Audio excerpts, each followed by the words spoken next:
নমস্কার, সকলকে স্বাগত জানিয়ে আজকের ব্লগটা শুরু করছি। ব্লগটা যে যেখান থেকে দেখছেন আশা করি সবাই ভালো আছেন। আজ করব চিলি চিকেন। চিলি চিকেন করার জন্য আমি এখানে 500 গ্রাম চিকেন নিয়েছি। চিকেনটাকে ভালো করে ধুয়ে জল ঝরিয়ে নিয়েছি। তারপর এর মধ্যে দিলাম 1 চামচ আদা বাটা, 1 চামচ রসুন বাটা, একটা ডিম।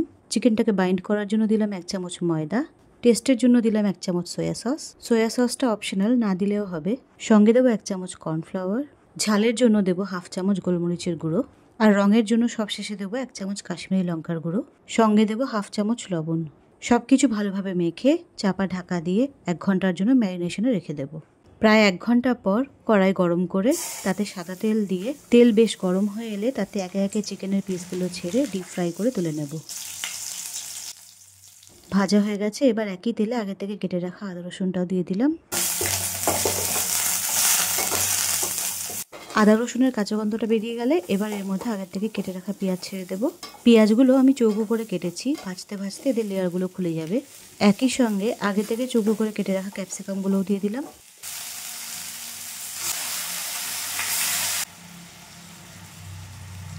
দু চামচ সয়া সস, 2 চামচ টমেটো কেচাপ দিলাম। সঙ্গে দেবো স্বাদ মতো লবণ, সঙ্গে একটু কাশ্মীরি লঙ্কার গুঁড়োও দেবো। এবার সব কিছু ভালো করে মিশিয়ে নেব। গোলমরিচের গুঁড়ো দিলাম 1 চামচ। দেখুন পেঁয়াজের লেয়ারগুলো কেমন খুলে গেছে। এবার এর সঙ্গে 3 কাপ মতো জল দেব। জলটা বেশ ফুটে উঠেছে, এবার আগে থেকে ভেজে রাখা চিকেনগুলো এর সঙ্গে মিশিয়ে দিচ্ছি। চিকেনগুলোকে প্রায় 10 মিনিট ফোটাবো। সব শেষে 1 কাপ জলে 1 চামচ কর্নফ্লাওয়ার গুলে এর উপর থেকে ছড়িয়ে দেব। 10 মিনিট পর গ্রেভিটা যখন গাঢ় হয়ে আসবে তখন গ্যাসটা অফ করে দেব। হয়ে গেছে আমাদের চিলি চিকেন তৈরি। চলুন ভিডিওটা তাহলে এখানেই শেষ করছি। ভালো থাকবেন, নমস্কার।